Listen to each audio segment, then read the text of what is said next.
ओम शांति। 9 दिसंबर 2023 के ईश्वरीय महावाक्य। पहले सुनते हैं मुरली के मुख्य पॉइंट्स। बाबा ने कहा, तुमने रूहानी बाप से रूहानी मोहब्बत की है तो इसमें कुछ तकलीफ भी सहन करनी पड़ेगी। सारी दुनिया व घर के भांति आदि सब दुश्मन बन पड़ेंगे। तो बाबा राय देते हैं, अब जास्ती धंधे आदि में नहीं उलझना। 2 रोटी खाई, बाप को याद किया और बाकी सब आशाएं छोड़ देनी चाहिए। जब भी समय मिले अपने साथ रूह रिहान करो और दूसरों के साथ ज्ञान की लेन देन भी करो तो तुमको बहुत खुशी रहेगी और पुरानी दुनिया भूलते जाएंगे। फिर बाबा ने कहा, जन्म बाय जन्म तुमने कितनी मेहनत की, व्रत नेम आदि किए, परंतु प्राप्ति कुछ भी नहीं हुई। अभी बाप ने आकर तुम्हें स्वर्ग का द्वार बताया है तो कोशिश कर औरों को भी नरक से निकाल स्वर्ग का द्वार दिखाना है। तुम सब आत्माएं ये शरीर छोड़ अब मेरे साथ घर जाएंगे, इसलिए मुझे याद करते रहो। यह है रूहानी यात्रा। जब तक तुम इस शरीर में हो तब तक यह यात्रा चलती रहे। तुम कर्म योगी हो, कर्म तो करना ही है, भले खाओ पियो, लेकिन सब कुछ करते बाप को जरूर याद करना है। ऑफिस आदि में भी जब फुर्सत मिले तभी याद में बैठ जाओ, इसमें बहुत कमाई है। और लास्ट में बाबा ने कहा, अभी तुम लाइट हाउस बने हो तो उठते बैठते हर एक को रास्ता बताने की सर्विस करते रहो। बाप तुम्हें गुलगुल बनाने आए हैं, इसलिए 16 कला संपूर्ण बनो, तभी विश्व महारानी व पटरानी बनेंगे। तुम्हें खद्दर की रानी नहीं बनना। और अब सुनते हैं महावाक्यों को विस्तार से।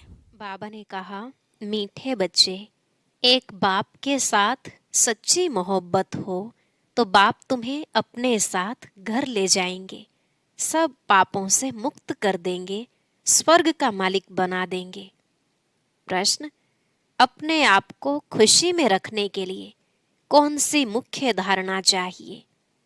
उत्तर, खुशी में तब रह सकते जब अपने आप से रूह रिहान करना आता हो, किसी भी चीज में आसक्ति न हो। 2 रोटी पेट को मिले बस, ऐसी अनासक्त वृत्ति की धारणा हो तब हर्षित रहेंगे। ज्ञान का मनन कर स्वयं को हर्षित रखो। तुम कर्म योगी हो, कर्म करते, घर का काम करते, खाना आदि खाते भी बाप को याद करो। स्वदर्शन चक्र बुद्धि में घूमता रहे तो बहुत खुशी रहेगी। गीत, न वह हमसे जुदा होंगे, न उल्फत दिल से निकलेगी। ओम शांति। मीठे मीठे बच्चों ने गीत सुना। यह है बच्चों की अथवा आत्माओं की अपने परम पिता परमात्मा के साथ रूहानी मोहब्बत। यह रूहानी मोहब्बत सिर्फ तुम ब्राह्मण बच्चों की ही होती है। तुम अपने को आत्मा निश्चय करते हो, परंतु जब कहते हैं कि आत्मा सो परमात्मा, तो आत्मा किसके साथ मोहब्बत रखे?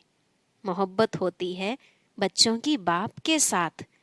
बाप बाप की मोहब्बत नहीं होती है। अभी तुम समझते हो हम आत्माएं अपने परम पिता परमात्मा के साथ मोहब्बत जोड़ रही हैं। यह मोहब्बत ही तुमको साथ ले जाती है।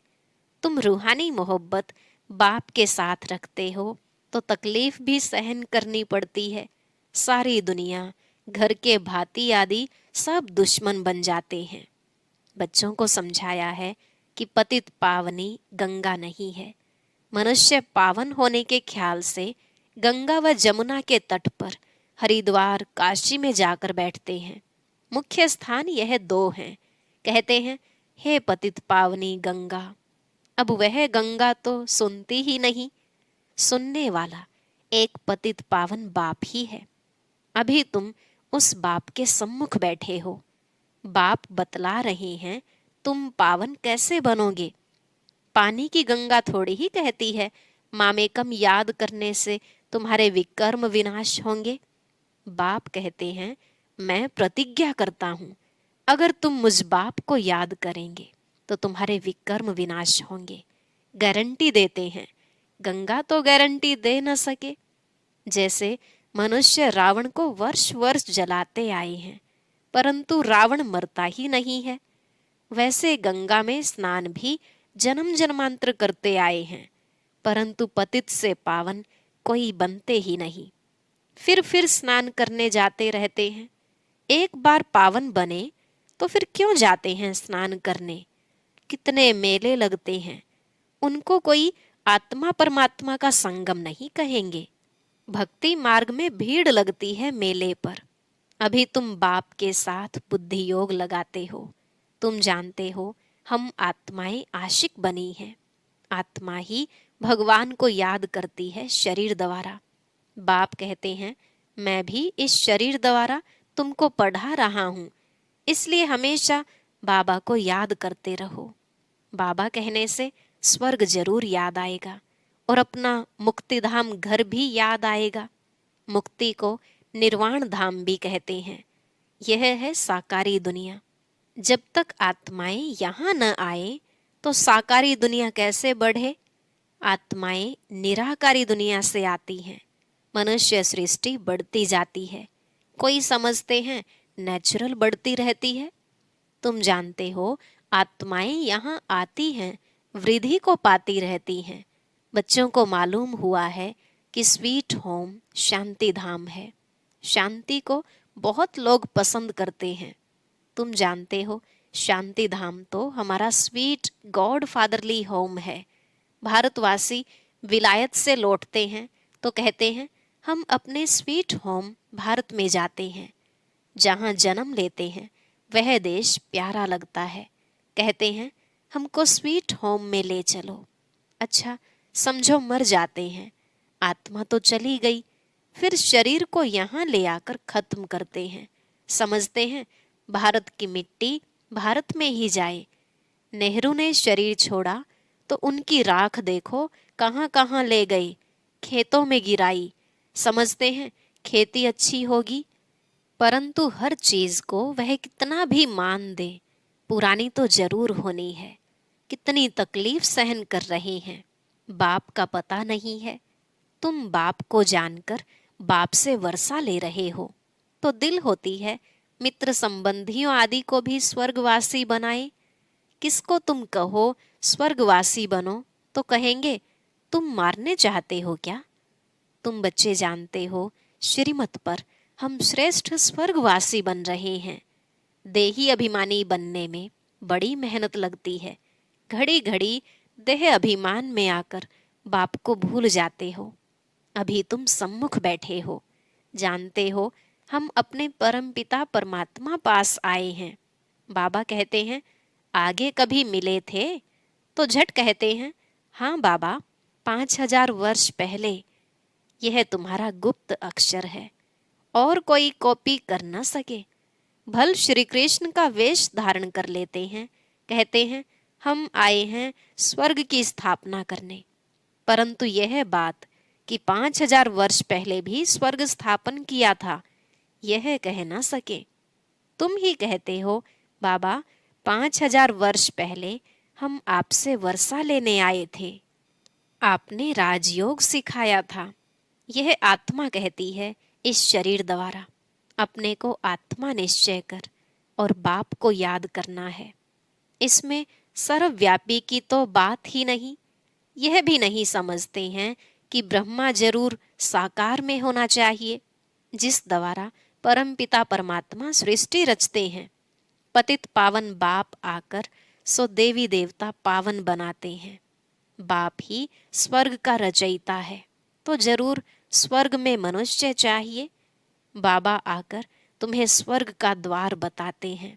तुम कोशिश करते हो हम नरकवासी को स्वर्गवासी बनाएं। कोई बड़े आदमी को सीधा कहो तुम पतित नरकवासी हो तो कितना बिगड़ पड़ेंगे। अभी तुम जानते हो हम नरक से निकल स्वर्ग में जा रहे हैं। अभी हम संगम वासी हैं। हम आत्माएं अब जा रही हैं इस शरीर को छोड़ बाबा के साथ, बाबा के घर। यह है तुम्हारी रूहानी यात्रा। बाबा की याद में रहना है। समझते हो यह शरीर जहाँ तक रहेगा वहाँ तक यात्रा चालू है। कर्म भी तो करना है। भल खाओ पियो, खाना पकाओ, जितना समय मिले बाप को जरूर याद करना है। दफ्तर में बैठते हो, देखो फुर्सत है तो बाबा की याद में बैठ जाओ, बहुत कमाई है। ट्रेन में सफर करते हो, उस समय तो कोई काम नहीं रहता है, बैठे हुए बाबा को याद करते रहो। अभी हम बाबा के पास जाते हैं, बाबा परमधाम से हमको लेने आया है। अच्छा, शाम को घर का खाना आदि पकाते हो तो भी एक दो को याद दिलाओ। आओ हम अपने बाप की याद में बैठें, पॉइंट भी एक दो को सुनाओ। हम स्वदर्शन चक्रधारी हैं। बाबा कहते हैं तुम लाइट हाउस भी हो, रास्ता बतलाते हो। उठते बैठते चलते तुम लाइट हाउस हो। एक आंख में मुक्ति, एक आंख में जीवन मुक्ति। स्वर्ग यहाँ था, अभी नहीं है, अब तो नर्क है। बाबा फिर से स्वर्ग स्थापन कर रहे हैं। बाप कहते हैं हम तुमको बहुत गुलगुल बनाते हैं, फिर तुम जाकर महारानी पटरानी बनेंगे, खद्दर की रानी नहीं बनना। तुम्हें 16 कला संपन्न बनना है, न कि 14 कला। श्री कृष्ण 16 कला था। तुम बच्चियां कितने व्रत नेम आदि रखती थी, 7 रोज निर्जल रहती थी, कितनी मेहनत करती थी, परंतु श्री कृष्णपुरी में जा न सके। अभी तुम श्री कृष्णपुरी स्वर्ग में प्रैक्टिकल में जाने के लिए पुरुषार्थ कर रहे हो। श्री कृष्ण को द्वापर में ले जाने से स्वर्ग का किसको पता नहीं पड़ता है। वास्तव में 7 रोज का अर्थ क्या है सो तुम अभी जानते हो। सिवाय बाप के और कोई को याद नहीं करना है। बाकी निर्जल आदि की तो कोई बात नहीं। बाबा को याद करने से तुम बाबा के पास चले जाएंगे, बाप फिर स्वर्ग में भेज देंगे। व्रत नेम रख तुम कितने दिन भूखे मरते हो, जन्म बाई जन्म कितनी मेहनत करते हो, प्राप्ति कुछ भी नहीं हुई है। अभी तुमको उनसे छुड़ाई सदगति मार्ग में ले जाते हैं। तुम कहते हो बाबा कल्प पहले भी आपसे मिले थे स्वर्ग का वर्षा लेने। बाप कहते हैं कदम कदम पर राय लेते रहो, सब हिसाब किताब पूछो, बाबा राय देते रहेंगे। भल तुम अपना धंधा धोरी आदि करते रहो, फिर भी बाबा राय देते रहेंगे। देखेंगे यह बहुत धंधे में घुस पड़े हैं तो राय देंगे, क्यों इतना माथा मारते हो, कितना समय तुम जिएंगे, पेट तो 1-2 रोटी मांगता है। उनसे गरीब भी चलते तो साहूकार भी चलते हैं। साहूकार लोग अच्छी रीति खाते हैं, फिर रोगी भी बनते हैं। भील लोग देखो कितने मजबूत रहते हैं और खाते क्या हैं, कितना काम करते हैं। अपनी कुटिया में वह खुश रहते हैं। तो इस समय तुम्हें और सब आशाएं छोड़ देनी चाहिए। 2 रोटी मिली, पेट भरा, बस बाप को याद करना है।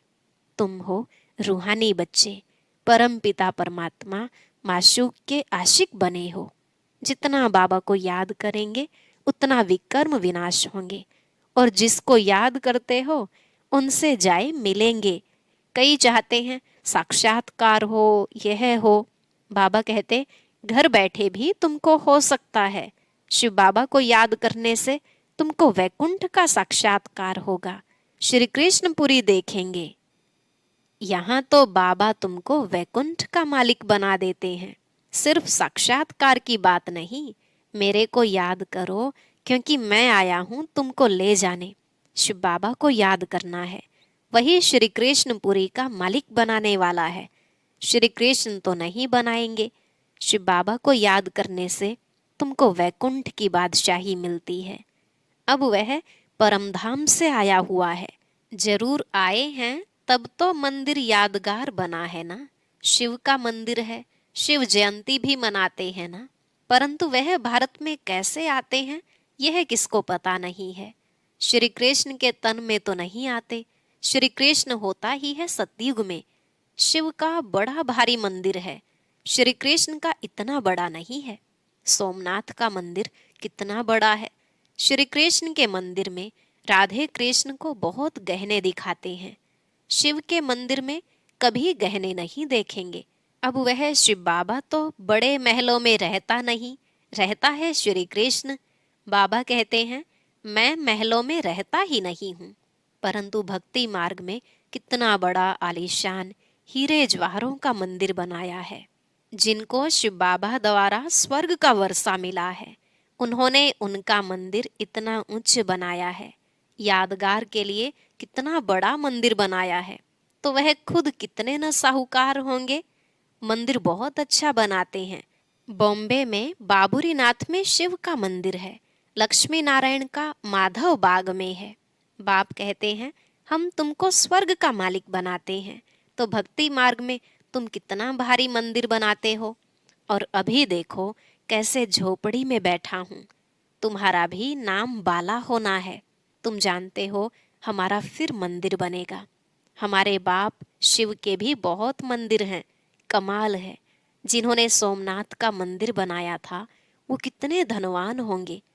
अभी तो कितना गुप्त हूँ, कोई को पता नहीं। तुम जान गए हो, फिर कैसे शिव बाबा का मंदिर बनाना पड़ेगा। भक्ति मार्ग में आएंगे। मम्मा बाबा जो पहले नंबर में पूज्य बनते हैं, वैकुंठ के मालिक बनते हैं। फिर पहले पहले पुजारी बन, मंदिर भी उनको ही बनाना है। तो दिल में कहेंगे ना हम ही पुजारी बन मंदिर बनाएंगे। ऐसी ऐसी बातों में रमण करने से फिर यह पुरानी दुनिया भूल जाएगी। आपस में भी ऐसी ऐसी बातें करनी चाहिए, तो तुमको खुशी बहुत रहेगी। अपने से रूह रिहान करो। सुप्रीम रूह बैठ तुम्हारी रूह को रिझाते हैं, इस ज्ञान से हर्षित बनाते हैं। तुम कहते हो हम कल्प बाद फिर से आए हैं, अनेक बार बाप से मिले हैं, वर्षा पाया है। ऐसे ऐसे आपस में बातें करनी चाहिए। फिर तुम कर्म योगी भी हो। भल घर में खाना आदि पकाओ, खुशी रहेगी।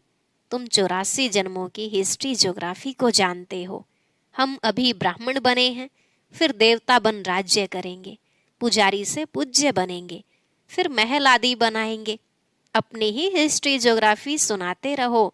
हमारी हिस्ट्री ज्योग्राफी चक्र कैसे लगाती है, इसको ही स्वदर्शन चक्रधारी कहा जाता है। तुम तीनों लोकों को जानने वाले हो। ज्ञान का नेत्र तुम्हारा खुला है। यह चक्र याद करने से तुमको बड़ी खुशी रहनी चाहिए। बाप को भी खुशी रहती है। अभी तुम सेवा में उपस्थित हो।